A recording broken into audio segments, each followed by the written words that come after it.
Let's discuss what the guna of goodness is and how to live in it. Do things not for yourself.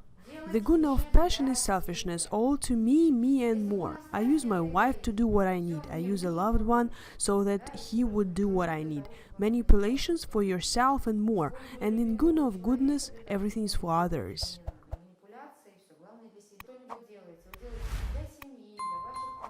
If you do something for a family, for your friends, for those with whom you work, if you do it for someone, then this is already the guna of goodness, without demanding anything in return. This is of course the perfect option. Most often we still mix the guna of goodness and the guna of passion. We do something, and yet somewhere on some conscious level we want them to come to us and say how good you are.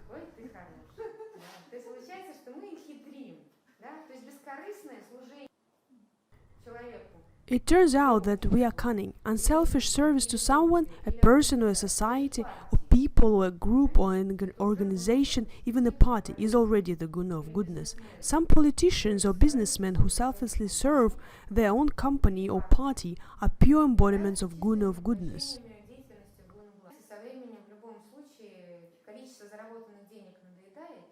You know, over time, in any case, the amount of money earned bores you, and selflessness And if not begins. disinterested? If unselfishness does not begin, then the company begins to have problems. What kind of guna is it if not disinterested? If you want to be praised, what is a guna? If you work for someone, then this is definitely the guna of passion. And if you work even for someone, but you have a motive to do good for the company, to earn money for the company, and suddenly, well, this happens very rarely. I tell you, I don't even know how such an example. Most often when we work for someone, we work in the guna of passion. But very often there are examples of businessmen, entrepreneurs who work in the guna of goodness.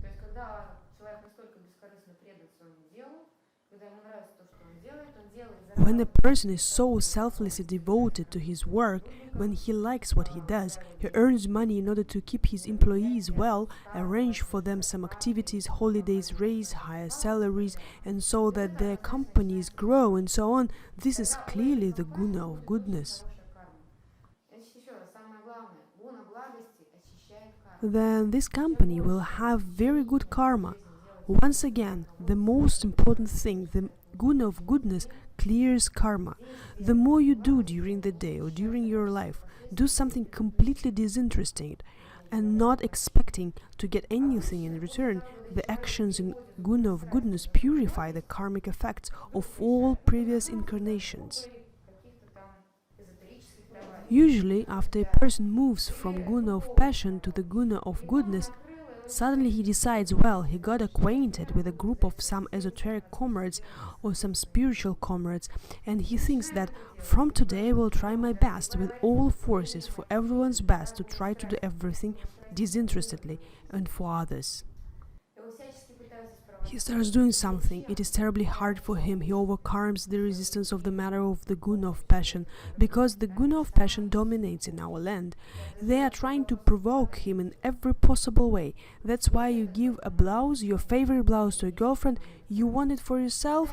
The same question. How we make presents? Is there selflessness at this moment, or is there a self-interest there? Will you give your friend a standard diary, or will you give what he needs? Most often we give what is needed in order to be praised or to really make a person enjoy it. Even a small everyday motive can be assessed. Do you do it in order for a person to do well, or do you do it because you just need to do it, or do you do it because they praise you? Such a motive as I clear my karma is still the guna of passion, isn't it? For a while you do this in order to clear your karma, and then the disinterestedness will begin. The very fact that a person already comes under the influence of the guna of goodness, of course, he first bargains with himself for a while. He does something because he was told. He attends some lectures, or teachers say something like that. Okay, let's just try it. Then he starts to get the taste for it. He gets pleasure from doing it. So, a sincere arising appears in him because in his astral body and mental body energies that correspond to this guna of goodness, the energy I am and goodness start to dominate, and everything for him, this is already a manifestation of selflessness, becomes natural. So what comes next? Success starts to run after him like a tail. For a person who lives in guna of goodness, everything is very quick and easy. On the other hand, he may no longer need it. He says, no, I don't need. I've gone further. I need to work. I've got some kind of world service. I earn money to make the life of people around better or make their company better simply because I love my work so much. When a person does something not for himself for some time, karma burns catastrophically quickly, and the period begins when he really lack money, connections, any opportunities for the realization of any desires begin to run after him, because it already turns out that, well, what else can you give this to? You see, some strange reaction begins to work in this universe.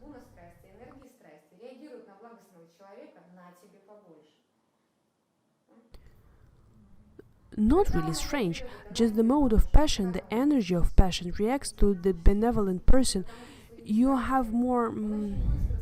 Yes, then he again takes this you have more because his karma is already clean and theoretically and practically, because with his disinterestedness he very quickly burned all the approaching some kind of karmic shocks. He at least cleared the path for himself, and he already has the right to possess these benefits that the universe brings down on him, again with benefit for others, because for him the natural reaction is already doing something for others. So this is the introduction to the path of disinterested service to his neighbor.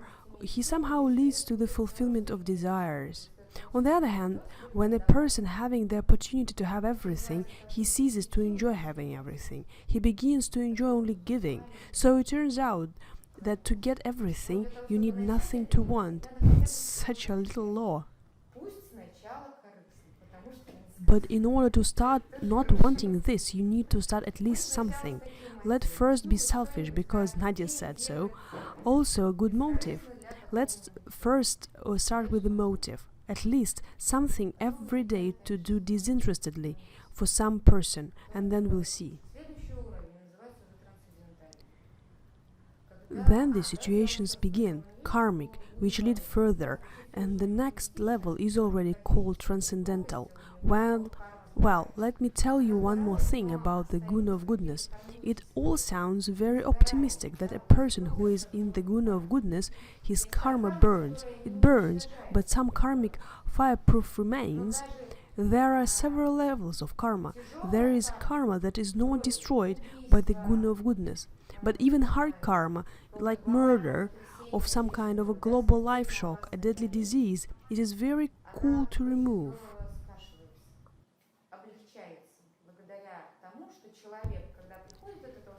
It is facilitated by the fact that when these karmic events come, due to coincidence of circumstances or stars, now the time has come for this event to happen. This event, due to the fact that a person has already undergone a profound change in character, it will not affect him as much, and will at least be greatly facilitated.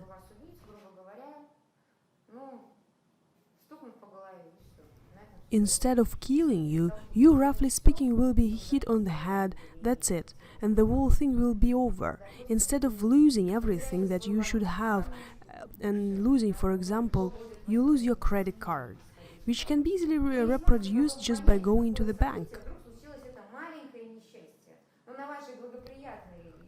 You then may not understand for what event this little misfortune happened, but on your ideal good life, this little misfortune will seem like a global catastrophe. But on the other hand, it may be because for a long time you lived in the guna of goodness and did not, for yourself, the confluence around you of these energies itself removed you from those karmic events during which you could be killed with this combination of stars, planets and circumstances. You just happen to be at the moment in another place place and another time. They came up to you and said, life or wallet. You gave away the wallet, and that's all. They left. And it had like $3. Do you understand? In any case, life in the guna of goodness facilitates even severe karmic consequences. But in order to start living in it, there is another one. Here I repeat, if you start to do something for others, the influence of the guna of passion on you becomes aggravated. You start getting a lot of provocations in order for you to break. The guna of goodness implies the absence of negative thoughts and negative emotions in a person. I can recommend you a very good way. For this is generally better to begin the path to enlightenment. Force yourself for 40 days. I will explain to you why 40 days. Do not experience any bad thoughts and any bad emotions. The very fact that you then begin to dominate the energy of the guna of goodness in the two bodies, the astral and the mental. Not one bad thought, not one bad emotion. The rule I have tested on many works flawlessly. Alcoholics stop drinking. People doomed to global karmic misfortunes like imprisonment begin to be released, and so on. Incredible miracles begin to happen. The main thing is to stay 40 days at the level of these positive energies. Artificially, it doesn't matter how, even beating your head against the wall. And how can this be done? Forbid yourself bad thoughts and bad emotions. As soon as they have appeared, for example, with respect to a certain person, you cross the road, you had to brake abruptly at the transition, passes in front of you, force yourself to refrain in any possible way from negative reactions to this event. But the emotion has already appeared. You have an impulse, instinctively. The guna of passion has worked for you, or even worse, the guna of ignorance, if aggression has come to you. Your task is to neutralize it with the guna of goodness. Wish this person right there happiness and all the best. So far you are doing it artificially, but the fact that you do not allow negative thoughts, negative emotions in you is not something to appear but to take root, because usually after we have been cut, we still continue 5 minutes of shaking from horror, not from horror, from anger. This is the guna of ignorance.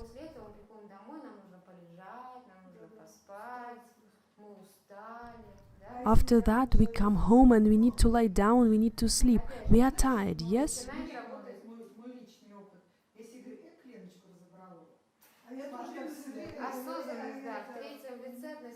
And if a person next to you is always so aggressive, what helps then?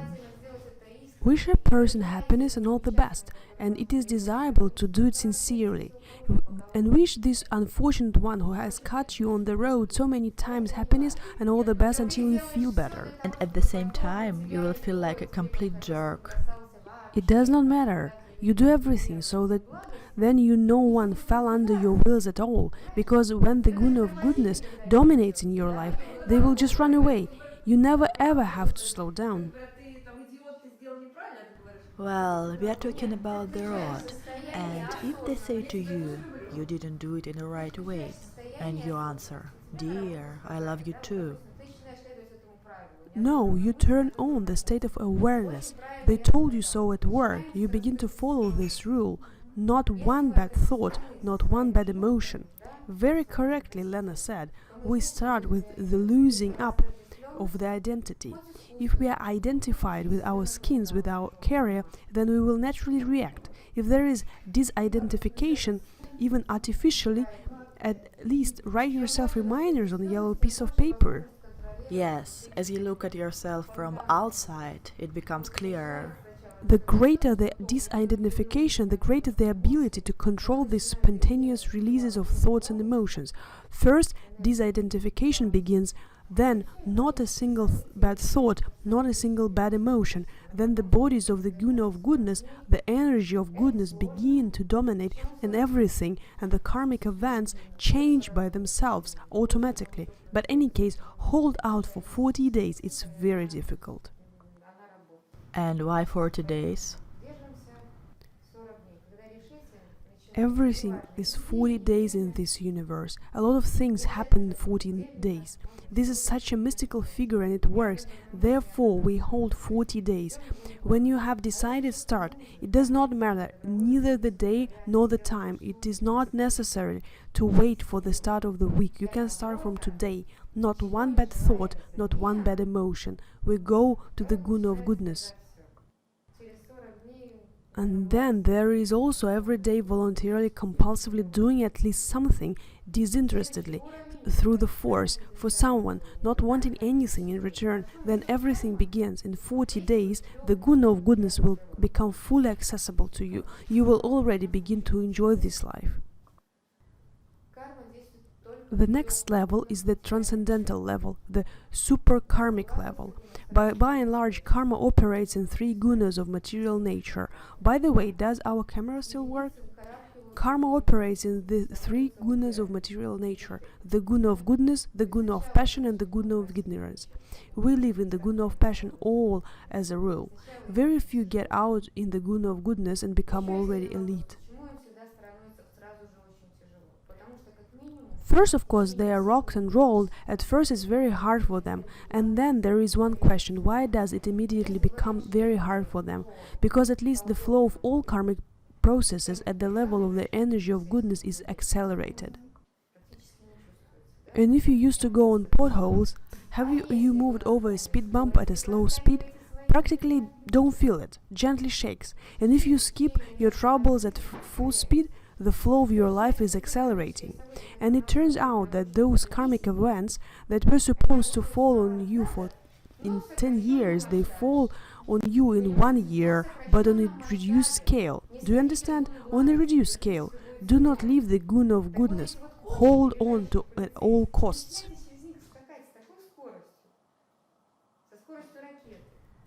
So these bumps, speed bumps, you start jumping through them at such a speed, at the speed of a rocket. If you used to move smoothly through them at a speed of 30 miles per hour, now you have speed of 100 miles per hour. Of course it shakes, but shakes quickly and slightly. Wheels do not fall off, do not worry. Do you understand? Therefore the processes are accelerated. I have a question about the fact that in the guna of ignorance, everything revolves around the word yesterday. Yes, that's regret. Do I understand correctly that the guna of a person who lives in yesterday is ignorance, the guna of a person who lives tomorrow is passion, and goodness is the mode of a person who lives today? Exactly. Brilliant. Well done. Life in the present is another of the characteristics of those 40 days of finding happiness which I recommend to you. To live in a state of consciousness here and now, not to allow thinking about the past, what happened yesterday, and forbid yourself to dream and suffer about the future, because it has not come yet and you are currently living in the guna of goodness, changing it catastrophically quickly. Such a trial period is 40 days of the fourth guna of goodness, and your life will change. Everybody's changes, and yours will change. Life in the present is the guna of goodness. For example, when you think about some project or idea, when you plan, is this life in tomorrow? This is called the performance of their duties. You have to think about what you will do tomorrow, plan your day. You should think about it today, and you should plan what you will say to your boss and how you will influence. Again, this is the fulfillment of your official functions. This is the fulfillment of your duty. This is equivalent to what the janitor will plan. Oh, tomorrow it will be snowing. I'll better take a bigger broom. This is a natural planning process, the execution of its work process. This is the same as you when you schedule your meetings or your negotiations or the result of some action. For example, I know how much I have to sell this device. This does not mean that you somehow thinking about the future.